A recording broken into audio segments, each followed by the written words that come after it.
इस तरह हम डायरेक्ट मेथड से मीन मालूम कर सकते हैं और इस तरीके को इस्तेमाल करते हुए हम शॉर्ट मेथड से मीन मालूम कर सकते हैं। अस्सलाम वालेकुम friends, everyday science YouTube channel की एक नई वीडियो में मैं आप लोगों को खुशामदीद कहता हूं।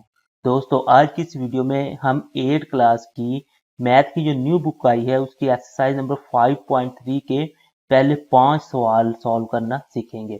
तो हम अगर उसमें पहला सवाल देखें तो पहले सवाल में है कि what is the mean. Mean हमारे पास क्या होती है? Explain the method of calculation of mean for ungrouped data.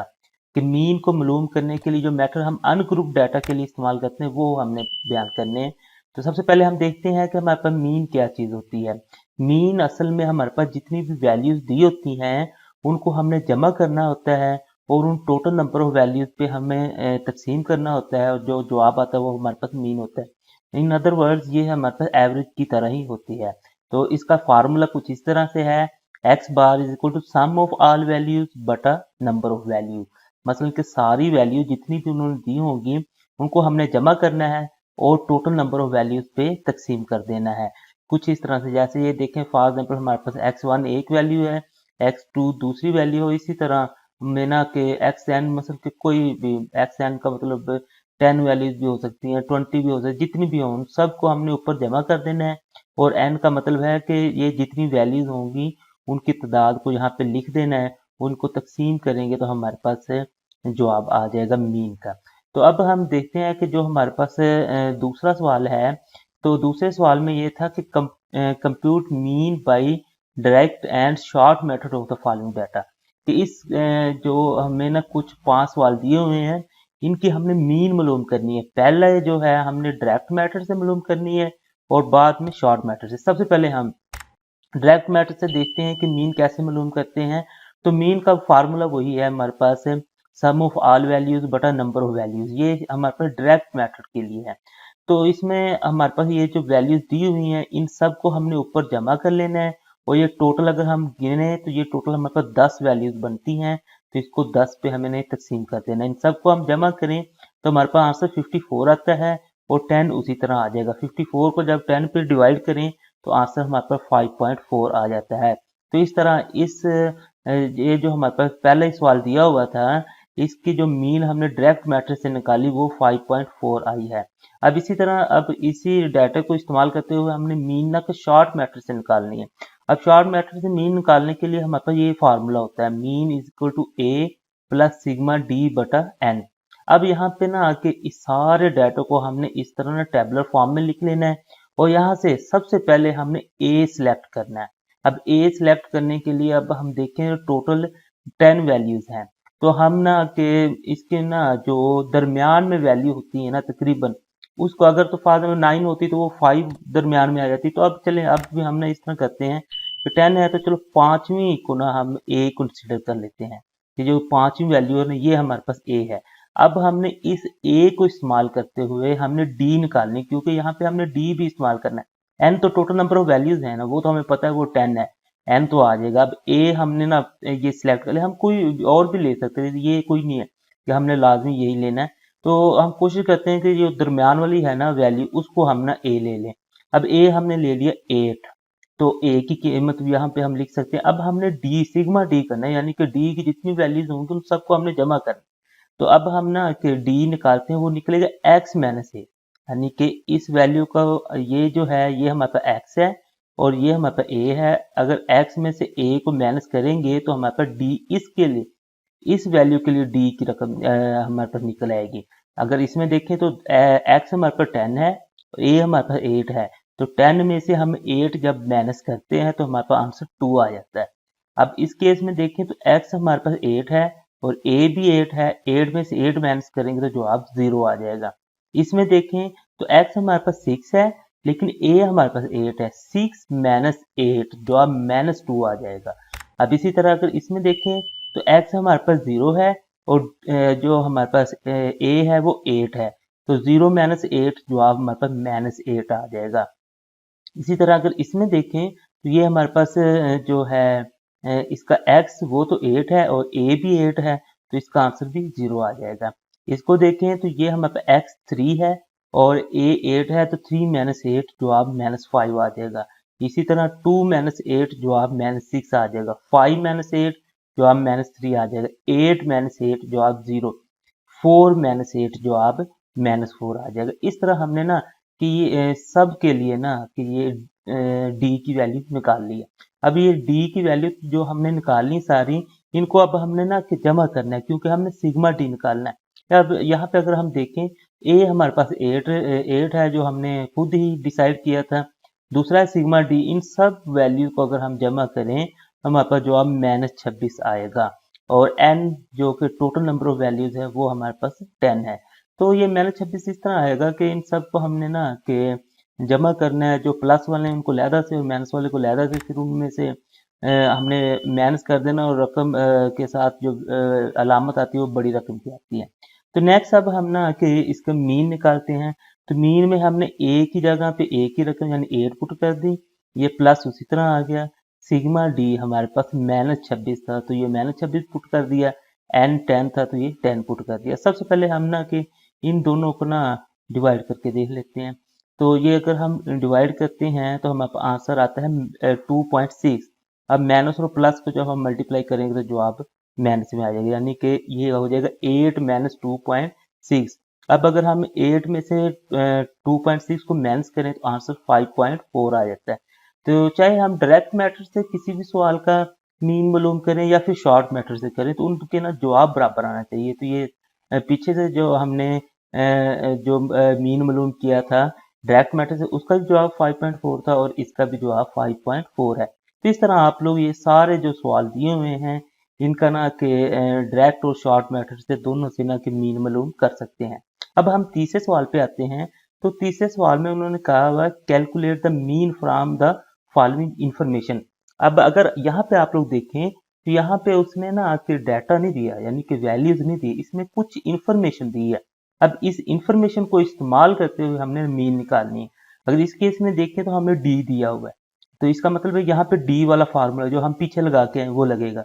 लेकिन इस केस में अगर हम देखें तो हमें यू दिया हुआ है, तो इसका मतलब है कि हमारे पास जो यू वाला फार्मूला वो वाला लगेगा, इसमें भी यू वाला फार्मूला लगेगा। चलिए हम देखते हैं। सबसे पहले हम पहला, इस सवाल में हमारे पास ना सिग्मा डी दिया हुआ है, इसका मतलब है कि हमारे पास जो डी वाला फार्मूला है वो लगेगा मीन मालूम करने के लिए। अब इस फार्मूले में हमारे पास तीन मुख्तलिफ चीजें हैं। अगर हमारे पास ये तीनों चीजें मालूम होंगी तो हम मीन मालूम कर सकते हैं। तो इसमें अगर हम देखें तो हमारे पास सिग्मा डी है, यानी कि ये सिग्मा डी तो हमारे पास है। एन भी है हमारे पास, लेकिन ए हमारे पास नहीं है। तो सबसे पहले तो हम ए मालूम करेंगे। जैसा मैंने पहले आप लोगों ने देखा था कि जो डी होता है वो हमारे पास होता है एक्स माइनस ए के बराबर। इसका मतलब है कि एक्स माइनस ए के बराबर होता है। तो ये जो है एक्स तो उसने उसी तरह लिख दिया, लेकिन ये जो है ये ए की रकम है, यानी कि ए हमारे पास 140 के बराबर होगा। इस तरह आप हमने ना कि तीनों इनकी ना वैल्यूज को मालूम कर लिया, यानी कि ए हमारे पास 140 आ गया, वो यहाँ से हमने निकाला। उसके बाद सिग्मा डी 500 है और एन हमारे पास 10 है। तो अब इनको हम जब इस फार्मूले में सारी वैल्यूज को पुट करेंगे तो नेक्स्ट हम इसे सॉल्व करते हैं। सबसे पहले हम 500 को 10 पे तकसीम कर देंगे तो वो हमारे पास आ जाता है 50। 140 उसी तरह लिख देंगे जमा 50। अब मीन निकालेंगे, अब इन दोनों को हम जमा कर देंगे तो हमारे पास मीन आ जाएगा 190, यानी कि इस इंफॉर्मेशन से हमने मीन निकाली जो कि हमारे पास 190 आ गई। अब दूसरा है, दूसरा सवाल इसमें देखें तो ये हमारे पास ना इसमें यू दिया हुआ है। तो अगर u दिया है तो हमने कि u वाला फार्मूला लगा के मीन निकालनी है। तो u वाला फार्मूला हमारे पास कुछ इस तरह से होता है a प्लस सिग्मा u बटा एन ज़रब h। अब यहाँ पे अगर हम देखें तो सिग्मा u दिया हुआ है, n दिया हुआ है, ना तो हमें h दिया है और ना ही हमें a दिया है। तो हमने इन दोनों की पहले ना वैल्यूज मालूम करनी है, फिर इनको जब हम सारी वैल्यूज को इस फार्मूले में पुट करेंगे तो फिर ये हमारे पास आंसर आएगा। तो ये देखें, अगर u जो होता है ना वो होता है मतलब x माइनस ए बटा h। तो x x के बराबर है, तो यहाँ पे a है तो यहाँ पे 130 है, तो इसका मतलब a 130 के बराबर है। यहाँ पे 6 है और यहाँ पे h है, तो ये h जो है वो 6 के बराबर है। तो इस तरह हमारे पास a और h की वैल्यू भी आ गई। यहाँ हमें ना टोटल 4 वैल्यूज चाहिए थी, a, सिग्मा u, n और h। सिग्मा u और n तो उसने पहले दी हुई थी, ए और एच हमने मालूम कर लिया। अब इन सारी वैल्यूज को हम ना किस फार्मूले में पुट करते हैं, इस फार्मूले में जब हम पुट करेंगे तो हमारे पास आंसर निकल आएगा। अब सबसे पहले अगर देखें तो 130 हम उसी तरह लिख देंगे, 500 को 6 से मल्टीप्लाई करेंगे, जिसका बटा नहीं ना होता तो वो हमेशा ऊपर वाली रकम ही होती है। इन दोनों को हमने मल्टीप्लाई कर देते हैं तो हमारे पास आता है -3000/15। 130 तो उसी तरह आ गया, प्लस -3000 इन दोनों को मल्टीप्लाई करने से आया, और 15 ये जो था ये उसी तरह ही आ गया। अब इन दोनों को हम डिवाइड कर लेते हैं, तो डिवाइड करते हैं और प्लस और माइनस को जब हम मल्टीप्लाई करें माइनस आ जाएगा, डिवाइड करने से आंसर 200 आ गया। तो इस तरह 130 - 200 आ गया। अब इनको अब माइनस करते हैं तो हमारे आंसर -70 आ जाएगा, क्योंकि ये माइनस वाली रकम बड़ी है तो अलामत माइनस वाली रकम की ही लगेगी। इस तरह हमने इसका भी ना इस इंफॉर्मेशन को इस्तेमाल करते हुए मीन मालूम कर लिया। अब नेक्स्ट हम देखें, हमारे पास ये इंफॉर्मेशन है। अब इस इंफॉर्मेशन को भी इस्तेमाल करते हुए हमने मीन निकालना है। इस केस में अगर हम देखें तो हमें u दिया हुआ है, इसका मतलब हमें u वाला फार्मूला लगाना पड़ेगा। अब यहाँ पे सिग्मा u दे दिया है, n दे दिया है, लेकिन a और h फिर नहीं दिया। तो वही u का हमें पता है x - a/h होता है। तो यहाँ पे x के बराबर है तो a 130 के बराबर होगा और h हमारे पास 6 के बराबर होगा। a और h की कीमत निकालने के बाद इन दोनों को हमने इस फार्मूले में पुट कर देना है। पुट करने के बाद 6 को 60 से पहले मल्टीप्लाई करेंगे तो हमारे पास 360/100 आ जाएगा। इन दोनों को पहले डिवाइड कर लेंगे, 130 7 उसी तरह आता जाएगा। तो ये हमारे पास आंसर आ जाएगा। इन दोनों को जब हम जमा करेंगे तो हमारे पास मीन निकल आएगा 133.6। तो नेक्स्ट अब हम अपने चौथे सवाल की तरफ चलते हैं। तो चौथा सवाल है, the mean of 15 numbers is 75, find their sum. इसका मतलब वो कह रहा है कि जो हमारे पास टोटल जो थे ना 50 नंबर थे, उनका मीन निकाल लिया, वो 75 आ गया। अब हमने जो मालूम करना है वो उनका सम मालूम करना है। फार्मूला है हमारे पास मीन का, सम ऑफ ऑल वैल्यूज बटा नंबर ऑफ वैल्यूज। अब यहाँ पे अगर हम देखें तो हमें दो चीजें दी हैं। एक तो उसने नंबर बता दिया कि 50 है, यहाँ पे 50 आ जाएगा।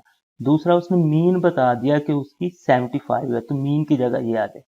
और सम मालूम करना है तो ये चीज हमने मालूम करनी है, तो इस फार्मूले में आप पुट कर देते हैं। ये मीन की जगह 75, सम ऑफ ऑल वैल्यूज उसी तरह रहने दिया, और ये 50 आ गया नंबर ऑफ वैल्यूज। अब ये इधर हमारे पास ना डिवाइड हो रहा है, दूसरी साइड पे जाके मल्टीप्लाई हो जाएगा, क्योंकि हमने सम ऑफ ऑल वैल्यूज को मालूम करना है। तो उधर जाके ये मल्टीप्लाई होगा। अब इसलिए मल्टीप्लाई करें तो हमारे पास आंसर आता है 3750। तो ये सम ऑफ ऑल वैल्यूज 3750, ये पहले जो इसका जूस था उसका जवाब आ गया। अगर हम दूसरा देखें तो दूसरा वो कहता है the mean of 4 5 10 9 8 11 9 11 5 7 and z। ये ना कि 9 ये वैल्यू दी हुई है और z 10वीं वैल्यू दी है। वो कहते हैं इन 10 वैल्यू को जमा करें तो उनकी मीन बनती है 8.8। आप लोगों ने ये 10वीं जो वैल्यू है ना इसकी कीमत मालूम करनी है। तो फार्मूला तो हमारे पास वही है जो हमने पहले इस्तेमाल किया था कि mean is equal to sum of all values.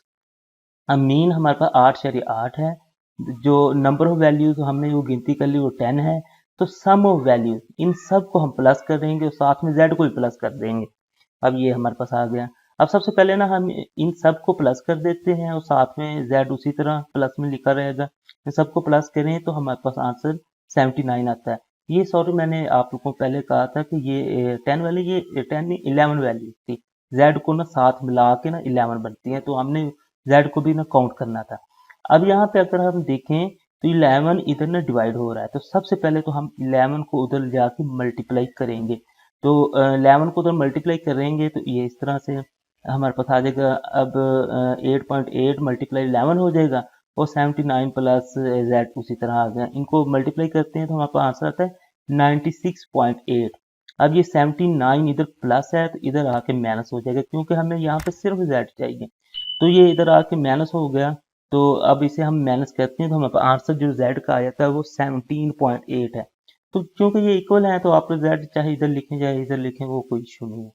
तो नेक्स्ट हम देखते हैं कि पांचवा सवाल मेरे पास आ गया। तो पांचवें सवाल में वो उसने कहा था डेविएशन फ्रॉम।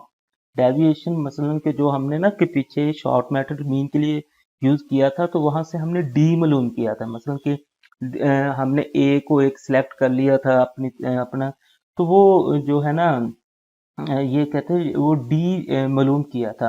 वो डी जो हमने ना कि ए सिलेक्ट किया था 8, तो इसमें समझ लें कि जो ए है ना वो 18.5 है। वो कहते हैं deviation from 18.5 of 10 different values आ। ये डी की कीमतें बता रहा है कि नीचे जो सारी निकली थी ना उस टेबल में, वो सारी बता रहा है कि ये निकली हैं। और कैलकुलेट मीन, आप लोगों ने मीन मालूम करना है। तो मीन का जो सबसे पहले तो ये जो कीमत है ना डेविएशन फ्रॉम, ये मतलब ए से डेविएशन होती है, मतलब एक्स माइनस ए जो निकालते थे हम। तो ये सबसे पहले हमारे पास ए आ गया। उसके बाद फिर ये सिग्मा डी आएगा इन सब को, क्योंकि उसने बता दिया कि ये सिग्मा डी, वहां पे हमने डी निकाला था लेकिन इसने खुद ही निकाल के दे दिया। इन सब को हमने प्लस कर देना है। जहाँ पे मेहनत है वो तो मेहनत ही रहेगी, लेकिन जहाँ पे कोई भी लामत नहीं वहां पे हमने अपनी तरफ से प्लस लगा देनी है। इन सबको अगर हम आप लोग सिंपल ना कि कैलकुलेटर पर कैलकुलेटर से ना कि जो इसकी अलामतें हैं वो लगा के ना आप लोग सारी वैल्यू को जब कैलकुलेट करेंगे तो आंसर, मतलब ये 10.2 लिख दें, फिर माइनस 17.5 कैलकुलेटर पे, फिर माइनस 11.25, फिर प्लस 15.50, इस तरह आप लोग सारा लिख देना है, आंसर आप लोगों के पास ये आ जाएगा। अब नेक्स्ट है एन जो है, वो उसने बता दिया कि ये टोटल 10 वैल्यूज थी, हमें पता चल गया कि ये एन है। तो जो फार्मूला है मीन मालूम करने का वो है A plus sigma D over N. यहाँ पे ए की कीमत भी मालूम है, सिग्मा डी की भी मालूम है और एन की भी मालूम है। सारी कीमतें पुट करते हैं। पुट करने के बाद सबसे पहले इन दोनों को हम डिवाइड कर लेते हैं और 18.5 उसी तरह आ जाए। इनको डिवाइड करने से हमारे पास आंसर ये आ गया। ये सिंपल आप लोग कैलकुलेटर यूज करके ना कि कर सकते हैं। अब इन दोनों को हम प्लस करते हैं तो हमारे पास आंसर ये आ जाता है। तो इस तरह ये हमने ना कि जो हमारे पास ये एक्सरसाइज थी इसके पहले 5 सवाल हल कर लिए। दोस्तों उम्मीद है आपको आज की ये वीडियो अच्छी लगी होगी। वीडियो अच्छी लगी तो इसे लाइक करें, इसे अपने दोस्तों के साथ शेयर करें और हमारा चैनल लाजमी सब्सक्राइब कर लें। Thanks for watching. अल्लाह निगहबान।